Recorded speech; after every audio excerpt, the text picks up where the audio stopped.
Teringat ketika berdiskusi dengan mitra saya yang menceritakan bahwa dia mendrop sebuah proyek besar di Siak karena masalah financial closing atau tidak dapat dukungan funder. Saya bertanya, loh proyek Siak emangnya nggak ada strategi lain pak tanpa pinjaman? Cari mitra gitu? Sulit cari pinjaman di zaman sekarang mas. Demikian dia menjawab. Swasta murni kalau greenfield company sulit bergerak. Tahun kemarin bukannya ada dengar-dengar kamu ke Tiongkok cari pembiayaan? Saya mulai menyelidik. Nah ini kalau ke Tiongkok kembali ke masalah idealisme, bukan ke masalah uang. Sudah taken, sudah DP, saya balikin semua. Nggak bisa aja pokoknya. Tadinya saya berpikir dengan siapapun bisa berbisnis. Namun ternyata ketika bolak-balik ke Tiongkok, kesimpulan saya satu, demi nasionalisme saya tolak dan lebih baik nggak saya jalankan proyeknya. Loh kok begitu ekstrim banget sih bos? Saya bertanya kemudian. Begini katanya menjelaskan, saya dengan orang Cina berbisnis tidak masalah. Sekali lagi, berbisnis dengan Chinese tidak masalah. Yang saya mundur adalah berbisnis dengan BUMN Tiongkok, berbisnis dengan negara Tiongkok. Dengan mata kepala sendiri saya melihat dan memahami setelah bolak-balik dengan mereka dalam 1 tahun terakhir ini. Pertemuan demi pertemuan, diskusi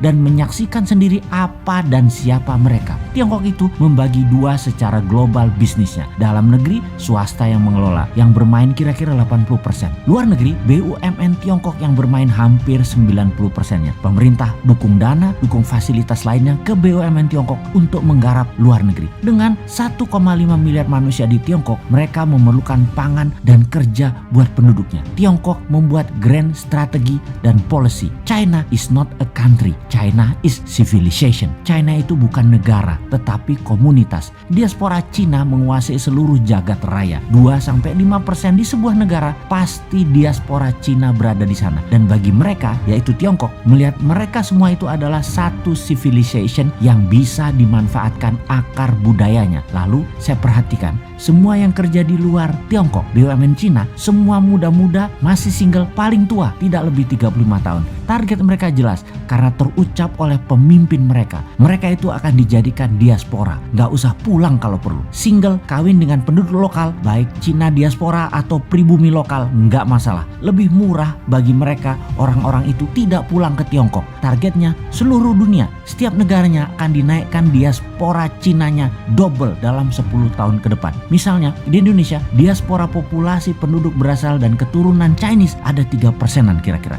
Dalam 10 tahun akan menjadi 6% dari jumlah penduduk. Ini mungkin banyak yang tidak percaya informasi seperti ini. Ini strategi Tiongkok. Ini bagian dari obor One Belt One Road. Yang 3% itu saudara kita. Tapi yang baru itu mesin perang. Dan akan tidak nyaman saudara yang sudah berpaspor hijau dari sejak lama. Namun itulah taktik perang ekonomi dan hybrid war ala Rusia Morishkova 2.0. Strategi ini dipakai Rusia untuk mencaplok Crimea. Negara berdaulat itu diambil Rusia. Dunia hanya bisa diam. Semua orang yang bekerja di BUMN Tiongkok di luar negeri telah mengikuti semacam wajib militer. Mereka terdidik secara militan dan militer. Dengan pengetahuan ini, saya putuskan saya tidak akan berbisnis dengan BUMN Tiongkok. Ini sama saja dengan menjual bangsa, menjual negara, menjual NKRI. Lebih baik proyek saya tidak jalan daripada bangsa Indonesia tergadai. Dan sekarang saya jadi bingung dengan pejabat yang malah memfasilitasi Tiongkok masuk. Lalu